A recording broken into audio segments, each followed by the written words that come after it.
বড়বাবু বলছি পদ্ম। ছোটকা, কেমন আছেন? আপনিও বুঝি আমায় বকাবকি করবেন?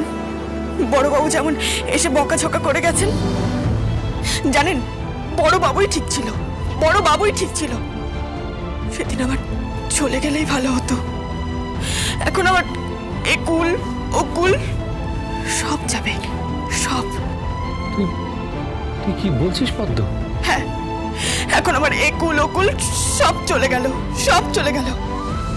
জানেন, এই পৌষ মাসটার পর আমি এখানে থাকবো না। আমি চলে যাব, চলে যাব আমি। তুই তুই আমাদের বাড়িতে থাকবি, যেরকম আগে থাকতিস। তুই এখানে আসবি, এখানে থাকবি, তোর কোনো চিন্তা নেই। তুই যেমন ছিলি আমাদের বাড়িতে মেয়ের মতো। কোথায় আর বাড়ির মেয়ের মতো ছিলাম? তাহলে তো আজ আমার সাথে যা হয়েছে বাড়ির সবাই প্রতিবাদ করতো না? বলুন, আপনি বলুন না। আজ ইলিন দিদি, ঈশা দিদি, মিশা দিদি, এদের সঙ্গে যদি অসভ্যতাটা হতো, অন্যায়টা হতো বাড়ির সবাই, তাহলেও কি চুপ করে থাকতো?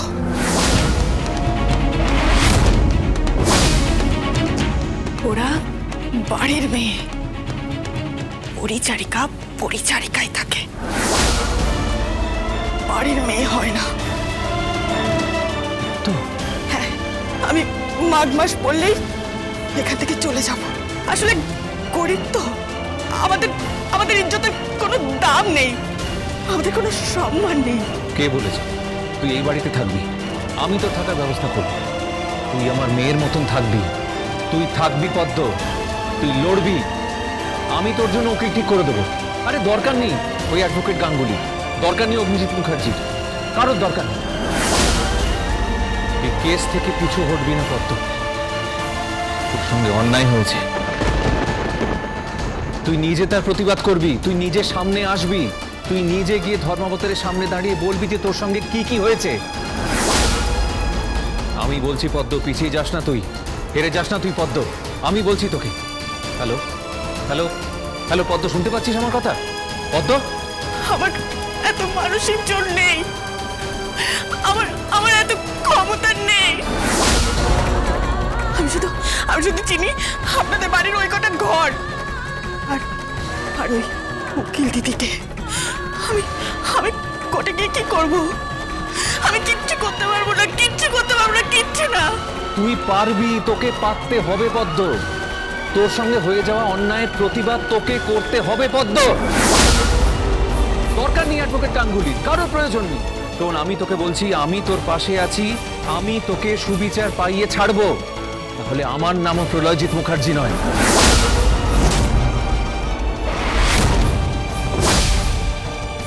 বাহ, চমৎকার।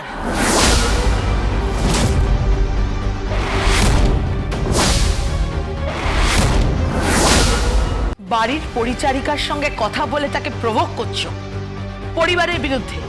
প্রভোগ করছি তার কারণ আছে, তবে পরিবারের বিরুদ্ধে নয়, কৃপানের বিরুদ্ধে। ওই ছেলেটা মদ খেয়ে পদ্মর সঙ্গে অসভ্যতা করেছে, তার শ্লীলতাহানি করেছে। দোহাই দোহাই প্রলয়, প্লিজ প্লিজ ওই অ্যাডভোকেট গাঙ্গুলির মতন করে কথা বলো না, ওকে মানায় না।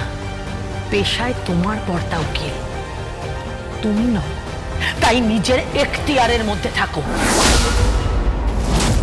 কৃপানের পরিবারের মেয়ে এই পরিবারের বউ হয়ে আসছে প্রলয়, তাই ওদের পরিবারের বিরুদ্ধে আঙ্গুল তোলা, ওদের পরিবারের সম্মানহানি করলে আমাদের গায়ে এসে পড়বে, সেটা কি তুমি বুঝতে পারছো? তাই দয়া করে নিজের নাক কাটিয়ে অন্যের যাত্রা ভঙ্গ করো না প্লিজ।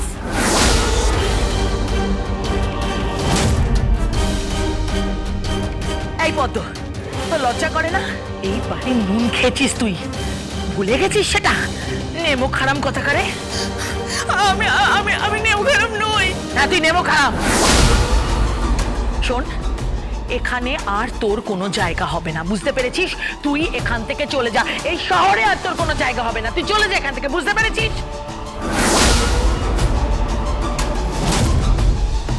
বাহ, চমৎকার। পুরো শহরে ওর কোনো জায়গা নেই কেন? এই শহরের ঠেকা কি তোমরা নিয়ে রেখেছো নাকি? বাহ বৌদি বাহ, প্রলয়, প্রলয় আমার সাথে ঠিক করে কথা বলো। আমি কোনো ভুল কথা বলছি না বৌদি, আমি যা বলছি একদম ঠিক কথা বলছি। আমার সত্যিই উচিত অ্যাডভোকেট গাঙ্গুলির সঙ্গে দেখা করার। আমার উচিত তার মুখোমুখি দাঁড়িয়ে প্রশ্ন করার যে একটা গাড়ি, একটা বাড়ি, সোনা দানা তার কাছে এত মূল্যবান, সেটা একটা মেয়ের ইজ্জতের থেকে এত বেশি, তার সম্ভ্রমের থেকে বেশি, তার আব্রুর থেকে বেশি। প্রলয়, হ্যাঁ বড় বৌদি, আমি খুঁজে বার করবোই অ্যাডভোকেট গাঙ্গুলিকে। আর আমার ধারণা ওই মেয়েটা এত সহজে বিক্রি হবার নয়। ওর মা ওকে প্রেসার দিয়ে আটকে রাখার চেষ্টা করছে। তবে আমি বলে দিচ্ছি, ও হচ্ছে ধিকি ধিকি জ্বলতে থাকা ছাই চাপা আগুন।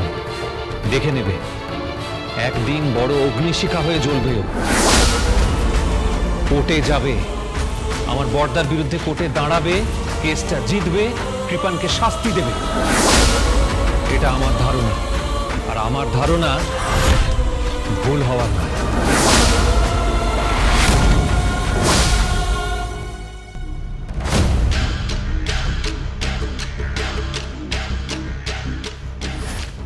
কোর্ট অব্দি ওকে যেতে দেবো না।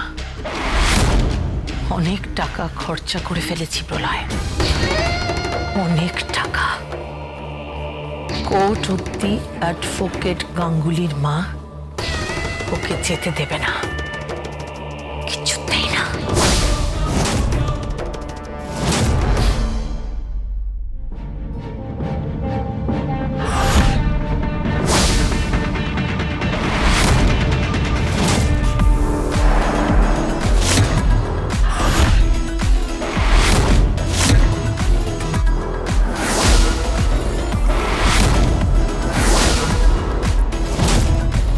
এই, এভাবে পথ আটকাচ্ছিস কেন?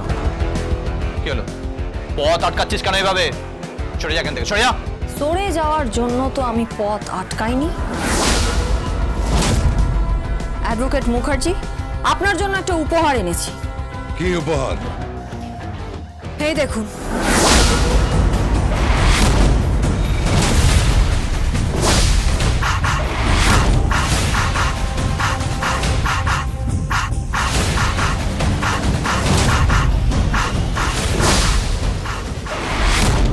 কি এগুলো? এতে একটা কাঞ্জিভারাম শাড়ি আছে, এই 10-12 হাজার টাকা দাম হবে আমার ধারণা।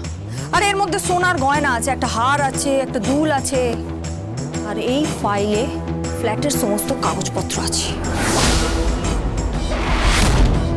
ওকালতি ছেড়ে সওদাগরি শুরু করে দিয়েছেন, ব্যবসা শুরু করেছেন, দালালি শুরু করেছেন। এই, মুখ সামলে কথা বলো, এসব বন্ধ করো। এই, কি করছিস তুই? বন্ধ কর এগুলো। কোর্টের মধ্যে কেন এনেছিস এগুলো? দেখাচ্ছি কোর্টে জেতার সবচেয়ে সহজ নমুনা, কি করে কেসে জেতা যায়। যখন অগ্নিজিৎ মুখার্জির মতো লোকেরা কোর্টের ভেতরে হালে পানি পায় না, তখন কোর্টের বাইরে সোনা দানা পয়সা করি এই সমস্ত ছুঁড়ে একটা মানুষকে কিনে কেস জেতার চেষ্টা করে, তাই না অগ্নিজিৎ মুখার্জি? এই অ্যাডভোকেট গাঙ্গুলি, বিহেভ ইয়োরসেলফ। এসব এখান থেকে নিয়ে যাও, আমার একটা সম্মান আছে। এসব কি করছো? দেখাচ্ছি, কোর্টের লোকজনদের দেখাচ্ছি আমার পরিবারে ঢুকে টাকা দিয়ে আমার পায়ে বেড়ি পড়াবার চেষ্টা করা হচ্ছে। কোর্টের লোকেরা জানুক আসলে ঘুষ নেওয়া যতটা অন্যায়, ঘুষ দেওয়াটাও ততটাই অন্যায়। আমার বাবার রক্ত নাকি খারাপ, আমি নাকি ঘুষ খাই, তাই ঘুষ দিচ্ছে কে? ভজন মিত্রের আপনার মতো লোকেরা।